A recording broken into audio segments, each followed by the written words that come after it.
gente vai falar agora sobre um outro jogador do Flamengo que também está enfrentando uma situação, mas essa muito mais complicada, né? Bruno Henrique e o caso lá da suposta participação de um esquema de apostas. Tem novidade nesse caso, ele foi denunciado pelo Ministério Público do Distrito Federal e Territórios por essa situação, né, que a gente já trouxe aqui muitas vezes no De Primeira, suposta participação em esquema de apostas.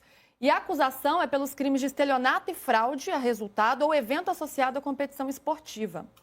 Ô, Igor, como é que está essa situação? Você trouxe para a gente, né, hoje no All Sport, e a promotoria do Ministério Público do Distrito Federal descartou qualquer tipo de acordo com o Bruno Henrique nesse momento, né? Ou seja, não vai arredar o pé, não vai facilitar a situação para o jogador. Pois é, Luiz e amigos, né? A situação do Bruno Henrique cada vez mais grave, né, em relação ao andamento da questão na justiça comum e também no que está acontecendo na justiça desportiva. Por que ele continua jogando? Só para resumir um pouco por que ele continua jogando, porque o STJD ainda não decidiu pela denúncia do jogador nesse caso, né, para definir qualquer coisa em relação a medida de suspensão preventiva ou algo assim. Enquanto isso, na Justiça Comum, é esse movimento mais recente, de ontem para hoje, né, e com o Ministério Público deixando de lado qualquer hipótese de oferecer acordo, ao contrário do que aconteceu com 8 dos outros 10 investigados. Então, temos um núcleo aí de 10 pessoas, 9 delas foram indiciadas, inclusive o Bruno Henrique, e uma delas fez um acordo, né, que é o Douglas, que era um dos amigos do membro, né, do integrante do chamado segundo grupo de núcleo de apostadores, que aí eram apostadores que, obviamente, apostaram que o Bruno Henrique ia tomar cartão amarelo naquele jogo contra o Santos pelo Campeonato Brasileiro, mas que não tinham ligação direta com a família, que não eram parentes do jogador, né? Eles conheciam um dos membros, né, o Claudinei, desse grupo de apostadores, conhecia o Vander Nunes, o Juninho, que era irmão do Bruno Henrique, e aí a informação passou do Vander para o Claudinei, e aí o Claudinei passou para outros amigos, formando esse grupo aí de apostadores. Isso tudo, obviamente, segundo os documentos que estão na Justiça, né, investigação feita pela Polícia Federal, pelo pessoal do GAECO, Ministério Público do Distrito Federal. E aí o Bruno Henrique agora foi enquadrado, foi denunciado, né, ele que já não está jogando bem desde que ele foi indiciado pela Polícia Federal. O último gol do Bruno Henrique foi contra o Vitória, e desde então, isso lá em abril, né, e aí no meados de abril ele já começou a jogar mal, coincidentemente, desde quando a Polícia Federal de fato apertou o cerco e indiciou o jogador, culminando com a denúncia do Ministério Público. A Justiça agora vai receber essa denúncia, vai avaliar se a denúncia tem pertinência, se é procedente em termos jurídicos ali, para então tornar o jogador e mais 8 pessoas réus nesse caso, e ele enquadrado, né, o Bruno Henrique enquadrado no famoso artigo 171, é o chamado artigo do estelionato aí, em outras questões também, como você mencionou, fraude a evento esportivo. Então, o Bruno Henrique, nessa situação, não conseguiu sequer ser passível de um acordo, né, nessa dinâmica com o Ministério Público, porque o Ministério Público entendeu que ele é um jogador proeminente, que dá exemplo para todo mundo, e também tem uma questão criminal aqui no Rio de Janeiro, que pouca gente se lembra disso, né, e a gente vai conta também um pouco na matéria, e está na peça da acusação, né, do Ministério Público, que foi o acordo de não persecução que ele fez anteriormente aqui, por conta de um episódio de 2020, 2021, que o Bruno Henrique foi pego usando uma carteira de motorista falsa. Então, ele fez um acordo para extinguir esse processo, a extinção do processo aconteceu em 2022, então ele já tinha na ficha dele esse histórico de um acordo para não ser julgado, denunciado, condenado, etc. e tal, por conta de uma outra questão criminal. Então, por isso também, pelo Bruno Henrique ser um exemplo e querer evitar, né, o Ministério Público querendo evitar aí que passasse algum tipo de benesse para ele, uma imagem de que, entre aspas, o crime compensa no meio disso tudo, e também por esse histórico do Bruno Henrique, que já está ter feito um acordo aqui com a Justiça do Rio, o Ministério Público do Distrito Federal descartou qualquer possibilidade de oferta de acordo e também não ofereceu acordo ao Vander, que é o Juninho, o irmão do Bruno Henrique, porque entendeu que o MP, né, que os dois estavam de forma muito central nessa dinâmica, né, de tanto maquinar tudo, um falar com o outro e tal, de tomar cartão no jogo contra o Santos. Então, esses dois, o MP entende que a conduta desses dois foi a mais grave e, por isso, nem cogitou oferecer acordo. Ele fez oferta para as outras pessoas que estavam no núcleo, né, inclusive a cunhada do Bruno Henrique, prima do Bruno Henrique, e o resto da galera do núcleo de apostadores. Os demais rejeitaram o acordo, então só o Douglas, que a gente conta aí na matéria que está na peça, que fez o acordo de não persecução com o Ministério Público. Segundo o MP, admitiu a culpa, né? Ele fez uma aposta ali de R$350 para ter um retorno de R$1.050, Então, aí vai, a partir disso tudo, vai colaborar com as investigações, com esse processo na justiça, enquanto a situação para o Bruno Henrique fica mais grave, com ele podendo, daqui a pouquinho, dependendo do andamento da justiça, oficialmente virar réu nesse caso todo e também ser denunciado na justiça desportiva, e aí sim pode ser um problema desportivo, né? Ele ficar impedido de jogar futebol por conta dessa situação toda. E vale lembrar que na penalidade máxima, né, na outra operação contra a manipulação de resultados, esquema de manipulação, o pessoal já foi denunciado no STJD e foi punido preventivamente ainda na fase da denúncia, né, quando houve a denúncia do Ministério Público. Então, está tudo muito na iminência de acontecer aqui na Justiça Desportiva para que haja, de fato, uma decisão contra o Bruno Henrique diante desse arcabouço todo de provas que foi colocado contra ele. É uma situação muito grave, né, Igor? Que, claro, tudo está no âmbito da investigação ainda, mas um passo a mais foi dado, então isso avançou. Agora ele foi denunciado, foi oferecida essa denúncia e ele pode vir a réu. A pena máxima pode chegar a 17 anos e 8 meses, é isso, Igor? Se for somar tudo, claro que, nesse caso, o Bruno é considerado, se não me engano, né, ainda réu primário e tal, então, mas colocando os artigos lá no qual ele foi enquadrado, e tem enquadramento que é mais de uma vez, e aí pode chegar a isso tudo, né? Obviamente não dá para a gente projetar ainda quanto seria isso, é uma questão mais ligada à justiça que vai definir, mas seria, no caso mais extremo, esse 17 anos e 8 meses de reclusão, né? Mas, obviamente, como eu falei, tem medidas e caminhos para atenuar isso aí, não é que o Bruno Henrique vai ser condenado a isso tudo, não. Um olhar mais razoável, essa pode não ser a pena final dele. E aí são investigações paralelas, né? Tem a investigação criminal e a desportiva, que já pode trazer um enorme prejuízo aí para o jogador, claro, se ele virar réu e se ele for condenado também. Olivia, pensando aí no Bruno Henrique, desde que veio à tona toda essa situação, e é importante ter essa responsabilidade, né, que ainda está no âmbito da investigação, então a gente aqui não pode fazer qualquer julgamento, mas a gente tem que acompanhar os passos e a gente está vendo que está avançando. Ele teve uma queda de rendimento e o Flamengo sempre teve uma postura muito assertiva, né, de deixar que o atleta continuasse atuando pela presunção de inocência ao qual ele tem direito pelo Estado Democrático de Direito. E essa é a postura do Flamengo. Para você, nesse momento, o Bruno Henrique deveria continuar sendo utilizado pelo Felipe Luiz, continuar jogando aí pelo Flamengo, até que venha uma decisão final sobre o caso? É uma coisa muito delicada, né, para a gente analisar, mas ao mesmo tempo em que existe essa preocupação, né, do Flamengo de colocar ali o jogador com a presunção de inocência e garantir esse direito, né, da presunção de inocência para o Bruno Henrique, existe o outro lado em que ele já não está desempenhando da forma como vinha desempenhando, teve uma queda de rendimento e a gente não pode tirar né, isso do campo emocional, né, da estrutura psicológica da pessoa que está tendo que responder questões na justiça, enfim, está sendo investigado, foi denunciado, enfim, tudo isso é muito delicado para o jogador e no momento onde a gente fala muito sobre saúde mental, um momento onde a gente, né, bate muito nessa tecla, como que o jogador vai lidar com isso, entrar em campo e desempenhar o melhor dele? Talvez o ponto seja mais para blindar esse atleta dessa exposição, dessa situação desgastante e até que poderia chegar a ser humilhante, num caso, né, dele ser aí xingado por jogadores, por torcedores, enfim. Isso pode acontecer no momento em que a queda do rendimento acontece e eu acho que seria interessante preservar o atleta nesse momento, mas isso também teria que partir dele, né? Eu acho que também precisa partir do atleta entender, talvez eu não esteja bem psicologicamente e isso esteja afetando o meu futebol. Então, ao mesmo tempo que eu concordo que o Flamengo toma uma decisão para respaldar o jogador, também tem o outro lado, né? A gente não pode ignorar isso, ainda mais no contexto Flamengo, no contexto de campeonato mundial, é muito delicado. E é uma situação muito grave, né? Que a gente está acompanhando, mas que está andando. Então, é uma situação muito grave, a gente tem que continuar em cima disso. PVzito chega para falar sobre essa situação. Chega mais, PVC. É muito séria essa situação do Bruno Henrique. E vamos deixar o clubismo de lado. A gente sabe histórias de amigos que têm familiares que foram internados por causa da questão das apostas. Isso é muito importante. É muito valioso olhar com atenção para isso. Ponto. Ontem, na discussão, do pacote da mudança do IOF na Câmara, de novo, discussões que envolveram o ministro Fernando Haddad, e o lobby das bets estava presente para tentar evitar a subida da taxação de 12% para 18%. O cara vai ter que taxar e vai ter que criar regulamentos muito claros para publicidade também.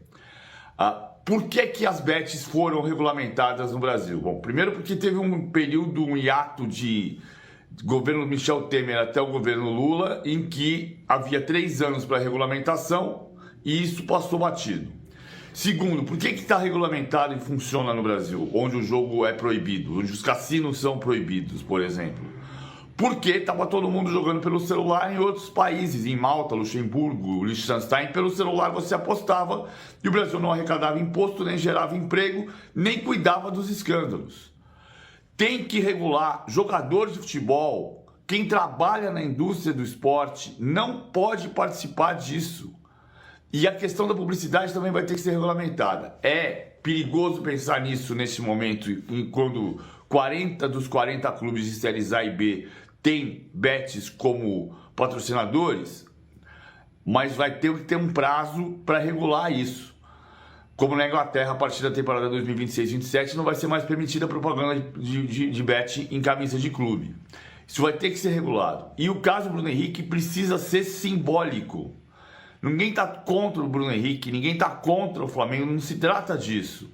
Trata-se de compreender que a indústria do esporte depende de credibilidade. Então não dá para você aceitar que alguém tenha, supostamente, porque vai ser investigado o caso, tomado um cartão proposital para beneficiar um apostador. Seja pai, primo, irmão, cachorro, o que for. É muito sério o que está acontecendo. Olha, uma van chegando aqui, né? Uma van chegando aqui com a delegação do Flamengo, né? Já tem alguns membros da delegação do Flamengo chegando aqui no Sheraton de Atlantic City. Algumas pessoas da diretoria, o Ricardo Lomba, que é o presidente do Conselho Deliberativo do clube, chegando aí.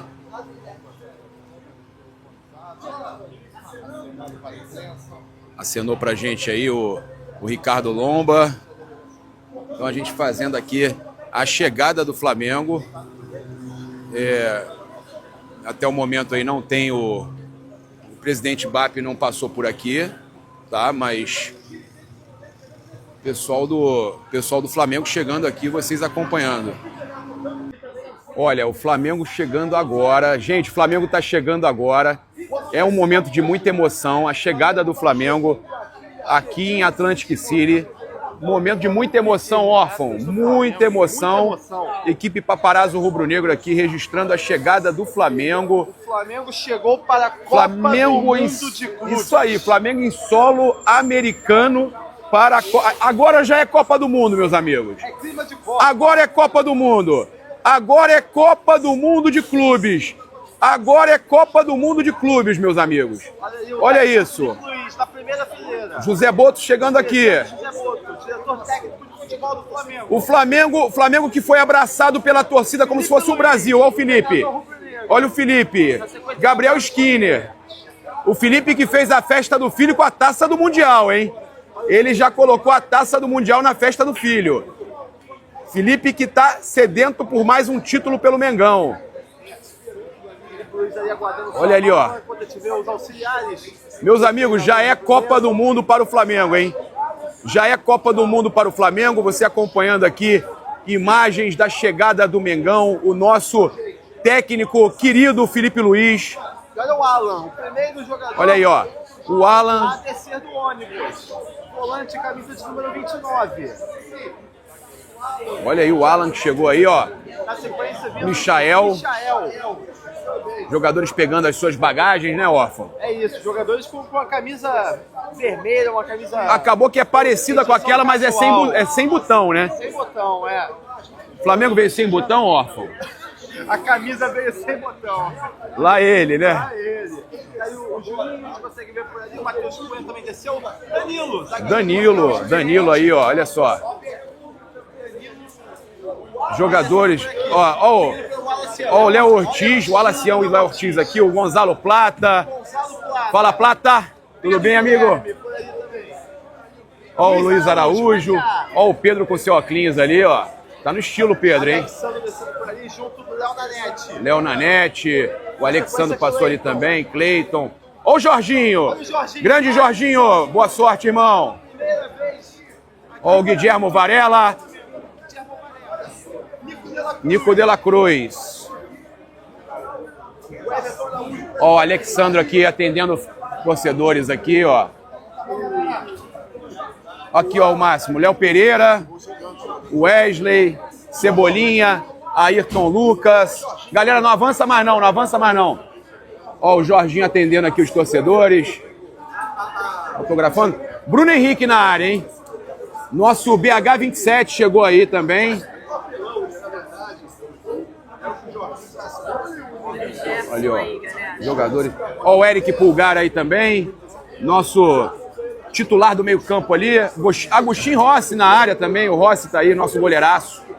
Vive grande momento. Olha ele aí, Rodrigo Caio.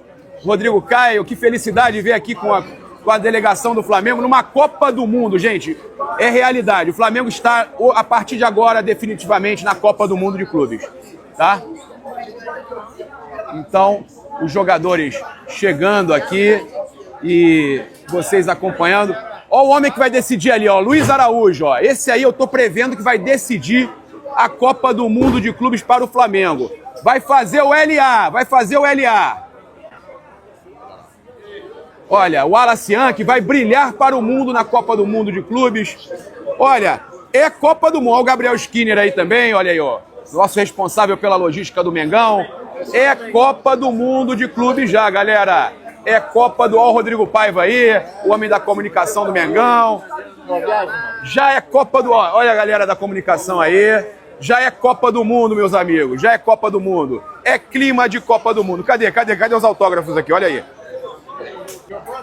So, are you American? Oh, yeah. And you like soccer? Yes, I do. What you get here? Jorginho, Autographs of Danilo. Jorginho and Danilo. And what you know about Flamengo? I mean, after their 2022 Copa Libertadores victory, I've been watching a lot. I mean, they're a really fun team, especially with players like Jorginho and then young players also, like Mateus Goncalves. You like what player you like more in Flamengo? Jorginho. Well, Jorginho didn't play yet. Yeah, that's. I also like De La Cruz. Nicolás de la Cruz. Yeah, we hope he plays well in the World Cup of Clubs. Congratulations. Thank you.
Último minuto, a gente do lado do ônibus.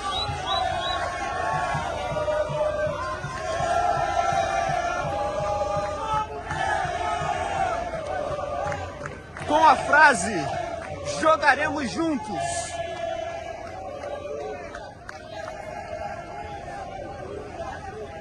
É assim que parte o elenco do Flamengo, toda a delegação, com o apoio da nação, em rumo ao bimundial. Mas também tem protestos para o jogador Gerson, e tá de contrato assinado com o Zenit. O desabafo do torcedor do outro lado. Mas o que não falta é apoio. Esses jogadores vão para os Estados Unidos com muito apoio da nação.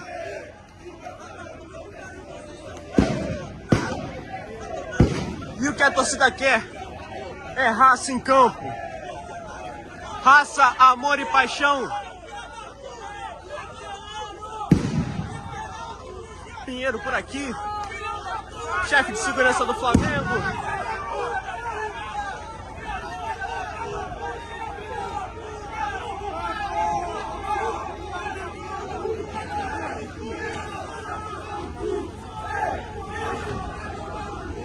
Onde o Flamengo fará sua estreia no Mundial de Clubes na próxima segunda-feira, às 10 horas da noite, horário de Brasília, contra o Esperance, da Tunísia. Chelsea e Los Angeles FC são os dois outros adversários no grupo do time rubro-negro, que fará ainda uma segunda partida aqui nesse estádio, contra o Chelsea, no dia 20. Aqui, Filadélfia, onde o Flamengo fará 2 jogos, mas vai se concentrar a mais ou menos 1 hora de carro daqui, na cidade de Atlantic City, onde ficará treinando. Mas virá para a Filadélfia na véspera da partida de estreia, que acontece na segunda. Então, no domingo, após um treino pela manhã em Atlantic City, o Flamengo virá aqui para a Filadélfia e já ficará de domingo para segunda-feira, que é o dia do jogo, na cidade que vai receber essa partida do Mundial de Clubes, num hotel que é exatamente aqui na região onde eu estou, bem em frente, dá até para ir a pé, uma caminhada de 25 minutos, 20 minutos aproximadamente. Você sai do hotel onde o Flamengo vai ficar concentrado e chega no estádio que vai receber essa partida pelo Mundial de Clubes. O Flamengo, que tem aí a volta do Gerson, que estava na seleção brasileira, envolvido numa situação um tanto quanto delicada por conta desse interesse do Zenit e a negociação que não aconteceu. O fato é, os dirigentes do Flamengo ficaram muito incomodados com todo esse processo, pela maneira como foi, de certa forma, encaminhado pelo staff do jogador, e a situação não é nada boa, nada boa. O Flamengo só vende o atleta pelos 25 milhões de euros estipulados em multa contratual, e além disso, existe ainda uma cifra, alega o clube, de cerca de 40 milhões de reais, que daria 6,2, 6,3 milhões de euros, pela conversão de hoje, referente a uma multa por rescisão unilateral. Ou seja, se o Gerson sai do Flamengo com pagamento de multa por parte do Zenit da Rússia, ele estará rescindindo o contrato de forma unilateral. Consequentemente, ao fazer isso, ele teria que pagar ao Flamengo algo em torno de 40 milhões de reais, pelas estimativas do clube, que seria um cálculo feito em cima do que ele teria a receber até o final do contrato como direito de imagem. Isso pode dar pano para manga e pode também inviabilizar o negócio, porque o Flamengo não está disposto a abrir mão de nada. Ele quer o dinheiro da multa rescisória, de 25 milhões de euros, e está disposto a levar adiante essa questão da cláusula contratual, que daria ao clube direito de receber mais esse montante no caso da saída do jogador. Mas, a priori, o Gerson viaja, vem para os Estados Unidos, joga normalmente, mas vejamos aí como isso vai se desenrolar no decorrer do próprio Mundial. Uma situação nada boa, mas que persiste e não se sabe se vai ter alguma novidade nos próximos dias, porque a janela na Rússia só abre no dia 10 de julho, embora o jogador pudesse ele mesmo pagar a multa e sair. Não se sabe se isso vai acontecer. E detalhe, a reunião entre Flamengo, representantes do atleta e pessoas do Zenit aconteceu há 9 dias. De lá para cá, o clube russo não fez qualquer contato com os dirigentes rubro-negros. E tá aí, galera, um resumão de notícias do nosso Mengão. Flamengo chegando nos Estados Unidos para o Mundial de Clubes. Bruno Henrique ainda com essa treta da casa de aposta que ainda não foi resolvido. Gerson sendo vaiado da chegada do Mengão lá nos Estados Unidos. E também sobre a multa que o Zenit ainda não confirmou para o Flamengo se vai pagar ou não, galera. Isso aí foi o giro de notícias do nosso Flamengo. Se você gostou do vídeo, galera, se inscreva no canal. Deixa o like, deixa um comentário, pessoal. E é isso. Eu vou ficando por aqui. Um forte abraço. Valeu!